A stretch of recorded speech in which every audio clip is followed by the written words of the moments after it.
Having a smash hit lead single for an album is something every single mainstream artist desires, but something I've noticed is that this can actually ruin an album era. Before I get into this video, hello Floppianas. If you're new here, welcome. My name is Adam the Flop and I am obsessed with talking about pop music. So if you love learning about pop music, subscribe for more.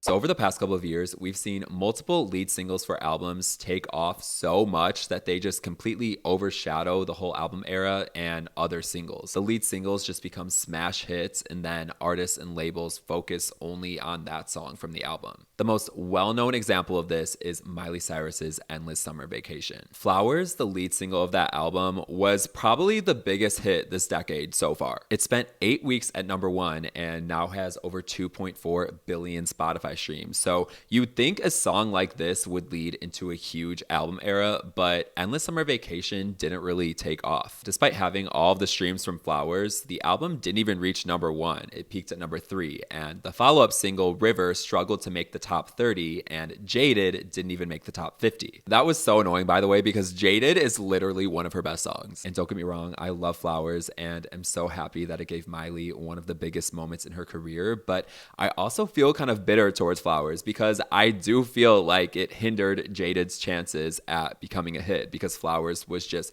everywhere and just took over that era. Granted, Miley herself didn't put much promo into this album. In fact, it seemed like she didn't even know it dropped, but still, you'd think that Flowers taking off without promo would also allow the album to take off without promo, but it just didn't. There was a point when Flowers was getting 17 million daily streams, so it's kind of hard to have a follow-up single when you have that big of a hit. But Miley isn't the only artist this has happened to. I already know people are going to be mad about me including Adele in this video because, yeah, Adele and flop should not be in the same sentence. I know that. But if we had to call any of her eras her flop era, it would be her last album, 30. And I'm not talking about album sales. We know Adele is the queen of pure sales. I'm talking about the longevity of the era. Adele's 30 was so big that it was the best-selling album of 2021, despite coming out in November of that year. But there wasn't much of a long-lasting era for 30 outside of Easy on Me. Easy on Me, the lead single of the album, was a huge hit, spending 10 weeks at #1, but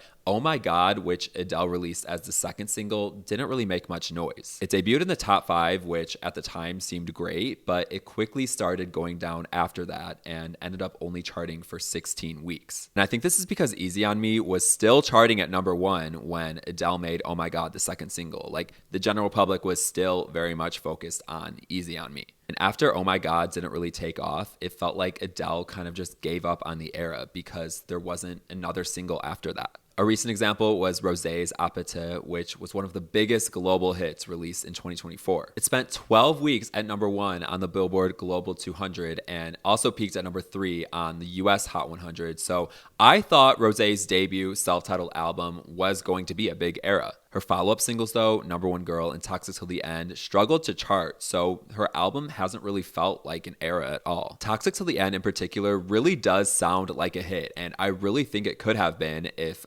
Tate didn't overshadow it completely. Now the album has only been out for 3 months, so I guess the era could still continue, but Tate is still charting in the top 10, and there are no signs of a new single, so it really seems like the label is pushing Tate as far as they can, which could mean there won't be any other singles from the album. That's just sad because it's always exciting when debut albums become smash hit eras, and I feel like Tate is just preventing that from happening for Rosé. Like, I'm so happy for her that she got this hit song, but she needs more. I want to talk about Tate McCrae next because she has given us examples of both an album that had a smash hit lead single but didn't really last long, and an album that didn't have any hits leading into its release but is now becoming her most successful album. Tate started her last album, Think Later, with the lead single Greedy, which peaked at #3 and charted for 42 weeks, so it really was one of the biggest hits of 2023. But this song was so big that it didn't really allow for there to be any other hit single from the album. X's was the second single and performed moderately, peaking at number 34, but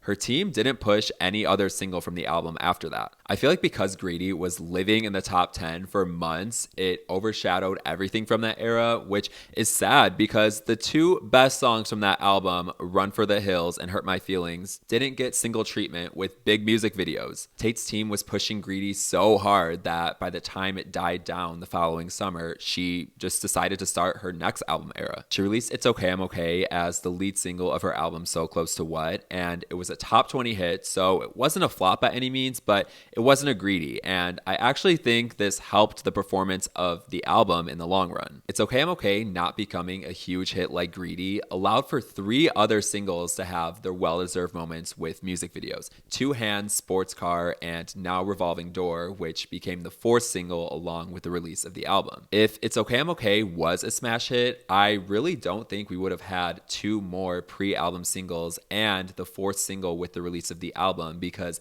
the label likely would have just put the majority of their effort into that song, which would have just overshadowed everything else, like we saw with Greedy. Having 3 moderate hits before the release of the album instead of 1 big smash hit is what allowed Tate to promote the album even more and showcase what she was going to do sonically with this album. Now, So Close to What is already Tate's most successful album commercially, becoming her first #1 on the Billboard 200 and doubling Think Later's first week sales. So this just goes to show that she didn't need a Greedy for this album. Like, the 3 small hits she had before the album came out were enough to get the general public locked in. And now Revolving Door is starting to take off, becoming a top 20 hit on global Spotify, so the era doesn't seem like it's going to end anytime soon. Tate McCrae is literally main pop girling so hard right now, so it confuses me that people are still struggling to admit that she's a main pop girl. Like, she has a #1 album with 150K sales, and she's about to go on an arena tour. Like, these are main pop girl things. Now, an era isn't necessarily doomed if it starts out with a smash hit. I mean, look at Sabrina Carpenter's Short and Sweet, which,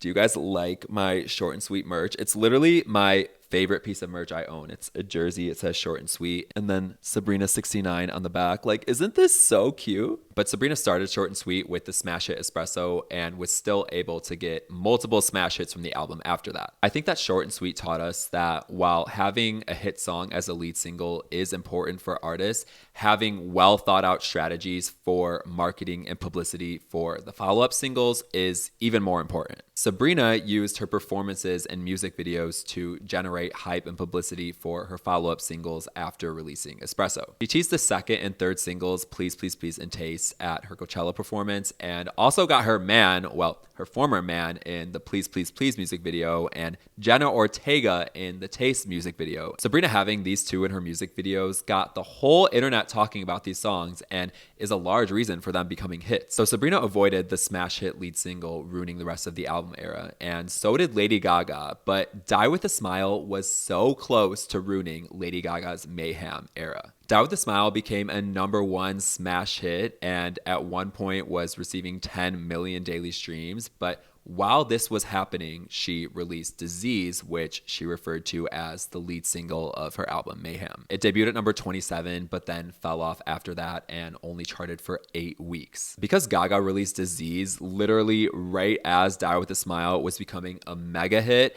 it didn't really have its moment to shine like it should have. So I was worried about the Mayhem era after Disease didn't perform that well, but Gaga saved herself with Abracadabra. Gaga and her team had the perfect strategy for Abracadabra, which was debuting the whole music video as a MasterCard ad during the biggest night in music, the Grammys. This was just excellent promo for the song, and it's already a bigger hit than Disease, so far peaking at number 13. I think all of this goes to show that artists have to work harder than ever nowadays during the streaming era to have album eras with longevity. I feel like there's just been too many instances over the past couple of years where artists and their teams have gotten too comfortable starting eras with hit songs that they don't focus on strategizing how they can get even more hit singles from the era. They really just milk that hit lead single for as long as they could, which in a way makes sense. I mean, they want to make money, but if they want to keep making money off of that artist with more songs, it's important to focus on longevity longevity by pushing even more singles. So it's not like smash hit lead singles will automatically ruin an album era, but it's easy for them to if artists and their teams aren't careful and don't think ahead about how they want to continue the era. If you made it to the end of this video, thank you so much. It means the world to me, and let me know your thoughts and everything in the comments. If you like this video, make sure to subscribe for more and check out my short form content on my other social media profiles.